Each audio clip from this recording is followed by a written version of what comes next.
അതുകൊണ്ട് തന്നെ ഞങ്ങളുടെ ഒരു വെല്ലുവിളി കൂടി ഈ അരീക്കാട് വെച്ച് ഞാൻ പ്രത്യേകം പറയുകയാണ്. അതെന്താണെന്നറിയോ? നമുക്ക് 2013 മുതലുള്ള എല്ലാ വിഷയങ്ങളെയും എല്ലാരെയും ഇരുത്തിയിട്ട് നമുക്കൊന്ന് ചർച്ച ചെയ്യാം. നിങ്ങൾ തയ്യാറുണ്ടോ എന്നാ ചോദിക്കണം. കാട്ടുവളപ്പിൽ നൗഷാദിന്റെ വലിയൊരു വെല്ലുവിളിയാണ്. 2013 മുതലുള്ള എല്ലാ വിഷയങ്ങളും വെച്ച് എല്ലാവരെയും കൂട്ടിയിരുത്തിയിട്ട് ഒരു ചർച്ചാണ്. നല്ല രസം ഉണ്ടാകുന്ന ആ ചർച്ചക്ക്. ആരല്ലെങ്കിൽ ഇവനോടൊക്കെ ചർച്ചക്ക് പോവുക. ഓരോ ദിവസവും പറയുന്നത് മാറ്റി മാറ്റി പറയുന്ന മെശായിഖന്മാരെ നിർദ്ദേശം കിട്ടിയിട്ടുണ്ട്, അതുകൊണ്ട് ഇന്നലെ പറഞ്ഞത് ഇന്ന് തള്ളിയിട്ടുണ്ട് എന്ന് പറയുന്ന ഇവനോടൊക്കെ എന്ത് ചർച്ച ചെയ്യാനാ? അല്ലെങ്കിലും 2013 മുതലുള്ള എല്ലാ വിഷയങ്ങളും വെച്ച് ചർച്ച ചെയ്യുക എന്ന് ഇവൻ പറയണമെങ്കിൽ അതിന് 2013 മുതലുള്ള വിഷയങ്ങൾ എവിടെ? അത് മുഴുവനും ജഹാലത്താണ് എന്ന് പറഞ്ഞ് തള്ളിയതല്ലേ 2013 മുതൽ 2020 വരെ ഉള്ളത്. ഇങ്ങോട്ട് കൊണ്ടുവരന്നെ വേണ്ടെന്നാ പറഞ്ഞത്. നിങ്ങൾ കേട്ടു നോക്കുവാണെങ്കിൽ ഞങ്ങളെ ക്ലിപ്പിൽ നിന്ന് ഞങ്ങളോട് സംസാരിക്കണമെങ്കിൽ തന്നെ 2013 ശേഷമുള്ളത് നോക്കിയാൽ മതി. അതും പോരാ, അതൊക്കെ അടുത്ത കാലമാണ്. പിന്നെ ഈ ഖുറാഫാത്തെന്നും ജാഹിലിയത്തെന്നൊക്കെ പോയി ഒരു 2020 ശേഷമൊക്കെ എടുത്തു കൊണ്ടുവന്നാൽ ഞങ്ങൾ ശ്രദ്ധിച്ച് മറുപടി പറയാം. അതിന് മുമ്പ് ഞങ്ങൾ കേൾക്കുക പോലും ചെയ്യൂല. അങ്ങനെ എന്തെല്ലാം ജഹാലത്ത് പറഞ്ഞിട്ടുണ്ടാവും.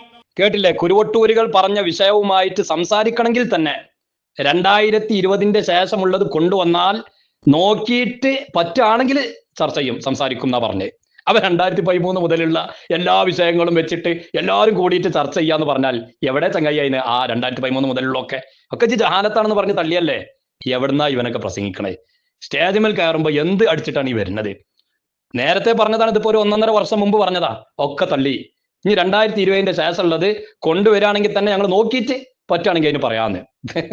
എന്നിട്ട് ഇപ്പൊ പറയാം, നിങ്ങൾ കൊണ്ടുവരിക 2013 ശേഷമുള്ള നമ്മൾ എല്ലാ വിഷയങ്ങളും എല്ലാവരും കൂടി ഇരുന്ന് ചർച്ച ചെയ്യാന്ന്. ഇവനൊക്കെ ഏത് കേന്ദ്രത്തിൽ അവനെ കൊണ്ടുപോയാക്കണ്ടേ? പിന്നെ ഇപ്പൊ പറഞ്ഞാൽ ഏറ്റവും വലിയ കേന്ദ്രത്തിലാണ് ഇപ്പൊ ഉള്ളത്. ഇനിയിപ്പോ അതിനെക്കാട്ടിലും വലിയൊരു കേന്ദ്രത്തേക്ക് മടക്കാൻ പറ്റാത്തതുകൊണ്ടാണ് മെഡിക്കൽ കോളേജിൽ നിന്ന് പിന്നെ വേറെ എവിടേക്കും മടക്കലില്ലല്ലോ എന്ന് പറഞ്ഞ മാതിരി. എന്താണ് ഇപ്പൊ ഇതിന്റെയൊക്കെ അവസ്ഥ? 2013 മുതൽ ഞങ്ങൾ പഴച്ചവരും നിങ്ങൾ ശരിയായവരും എന്നാണല്ലോ നിങ്ങളുടെ വാദം. അപ്പൊ ഞങ്ങൾ ശരിയല്ല, പിഴച്ചവരാണ് എന്ന് പറയാൻ നിങ്ങളെ കയ്യിൽ രേഖകൾ ഉണ്ട് എന്നാണല്ലോ നിങ്ങൾ ഇപ്പോഴും ആളുകളോട് പറഞ്ഞുകൊണ്ടിരിക്കുന്നത്. തീർച്ചയായും 2013 ശേഷം ഈ കുരുവട്ടൂരുകൾ ഇവിടെ പ്രചരിപ്പിച്ചുകൊണ്ടിരിക്കുന്ന പല വാദങ്ങളും പഴച്ച വാദങ്ങളാണ്. അത് പെട്ടെന്ന് തിരിയാൻ വേണ്ടിയിട്ട് 2013 ശേഷം മെശായിഖന്മാരെ കൈ പിടിച്ചതിന്റെ ശേഷം നൗഷാദ് പ്രസംഗിച്ച ഒരു വിഷയം നോക്കൂ നിങ്ങൾ. മഹാന്മാർ അവർ സഞ്ചരിച്ച റൂട്ടായ ത്വരീഖത്തിന്റെ പേരിൽ ഇവിടെ പ്രവർത്തിച്ചുകൊണ്ടിരിക്കുന്ന 90% പഴച്ചതും അല്ലെങ്കിൽ ആളുകളെ പഴപ്പിക്കുന്നതുമാണ്. ഇത് വളരെ വ്യക്തമായ ഒരു സത്യമാണ്. ത്വരീഖത്തിന്റെ പേരിൽ ഇവിടെ പ്രവർത്തിച്ചു കൊണ്ടിരിക്കുന്ന 90% പിഴച്ച ത്വരീഖത്താണ്, വ്യാജ ത്വരീഖത്താണ് എന്നാണ് നൗഷാദ് ആദ്യം പറഞ്ഞിരുന്നത്. ഷെയ്ഖിന്റെ കൈ പിടിച്ചതിന്റെ ശേഷം പറഞ്ഞു തന്നെയാണ് ഇട്ടതും. എന്നാൽ ഇപ്പൊ ഈ അടുത്ത് നൗഷാദിന്റെ വാദം ആ വിഷയത്തിൽ ഒരൊറ്റ സാമ്പിൾ മാത്രമേ കാണിക്കണുള്ളൂ. ബാക്കി ഇൻഷാ അല്ലാഹ് പിന്നെ ഇതന്നെ മതി, എത്ര ധാരാളം. മെശായിഖ്മാരുടെ നിർദ്ദേശം അനുസരിച്ചാണല്ലോ ഇതൊക്കെ പറയണേ. വലിയ മൈക്കകൾ മാത്രല്ലേ. എന്നാ കേട്ടോ നിങ്ങള്. അല്ല, ത്വരീഖത്ത് എന്നൊരു സംഭവം തന്നെയല്ല. ത്വരീഖത്തുകളൊക്കെയും അള്ളാഹുവിന്റെ വഴിയിൽ ചെന്നെത്തുന്നതല്ലേ. 90% ത്വരീഖത്തിന്റെ പേരിൽ പ്രവർത്തിക്കുന്നവർ പിഴച്ചവരാണ്, മറ്റുള്ളവരെ പിഴപ്പിക്കുന്നവരാണ് എന്ന് പറഞ്ഞാൽ കള്ള ത്വരീഖത്തുകാരാണ്, വ്യാജ ത്വരീഖത്തുകാരാണ് എന്ന് പറഞ്ഞിരുന്ന ആള് ഇപ്പൊ ഈ അടുത്ത് പറഞ്ഞതപ്പത് കള്ള ത്വരീഖത്ത് എന്ന് പറഞ്ഞൊരു സംഭവം തന്നെയല്ല, ഒക്കെ അള്ളാഹുവിലേക്ക് ചെന്നെത്തുന്ന വഴികളാണ് എന്നാ പറഞ്ഞത്. എങ്ങനെയുണ്ട്? ഇത് മാത്രം പോരാ, ഇനി എന്തിനാ കൂടുതൽ? എന്നിട്ട് ഇവനാണ് 2013 ശേഷമുള്ള എല്ലാ വിഷയങ്ങളും വെച്ച് നമുക്ക് ചർച്ച ചെയ്യാന്ന് പറഞ്ഞത്. എങ്ങനെ ഉണ്ടാവും പിന്നെ ചർച്ചക്ക് ഉത്തർന്ന? ഇത് രണ്ടും 2013 ശേഷം പറഞ്ഞാണേ. ഇത് രണ്ടും എത്ര വൈരുദ്ധ്യമുണ്ട്? എങ്ങനെ നമ്മൾ ഇവനേറ്റ് സംസാരിക്കാൻ ഉത്തർക്കുക?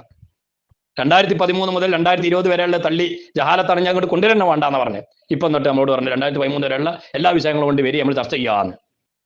അത് ആരെയാണ് ഇപ്പം വെല്ലുവിളിക്കണത്? മുസാവറ മെമ്പർമാരെയാണ് ഇപ്പം ചർച്ചയ്ക്ക് വേണ്ടി വെല്ലുവിളിക്കണത്. ഓരോന്നും മാറ്റി മാറ്റി പറഞ്ഞുകൊണ്ടിരിക്കുന്ന വൈരുദ്ധ്യങ്ങൾ മാത്രം പറഞ്ഞുകൊണ്ടിരിക്കുന്ന ഇവന് വെല്ലുവിളിക്കണത് ആരെ? മുസാവറ മെമ്പർമാരെ. എന്തിനാണ് അതിൻ്റെയൊക്കെ ആവശ്യം? ഞങ്ങൾ വേണമെങ്കിൽ മദ്രസയിൽ പഠിക്കണം 4ാം ക്ലാസ്സിലെ 5ാം ക്ലാസ്സിലെ കുട്ടീനെ പറഞ്ഞു വെച്ചാൽ ഓ എന്നോട് ചോദിക്കും, ആ 4ലെ 5ലെ പഠിച്ച ആ കുട്ടി ഉണ്ടല്ലോ, കുട്ടി എന്നോട് ചങ്ങയെ അബജല്ല പറഞ്ഞിന് 90% ത്വരീഖത്തിന്റെ പേരിൽ പ്രവർത്തിക്കുന്നവർ കള്ളന്മാരാണ്, വ്യാജ ത്വരീഖത്താണ്, പേച്ചവരാണെന്ന്. പിന്നെ പെച്ചെന്ത് ഇങ്ങനെ പറഞ്ഞത്? കള്ള ത്വരീഖത്ത് എന്നൊരു സംഭവം തന്നെയില്ല, ഒക്കെ അള്ളാഹുവിന്റെ വഴിയിൽ ചെന്നെത്തുന്നതാണ് എന്ന് എന്നോട് ചോദിച്ചാൽ കഴിഞ്ഞില്ല എന്റെ കഥ. ഇത്ര ഉള്ളൂ. അത് ഞങ്ങൾ 4ാം ക്ലാസ്സിലെ 5ാം ക്ലാസ്സിലെ മദ്രസ പഠിച്ച കുട്ടി മതി കേട്ടോ. മുസാവർ മെമ്പർമാരെ വെല്ലുവിളിക്കുക.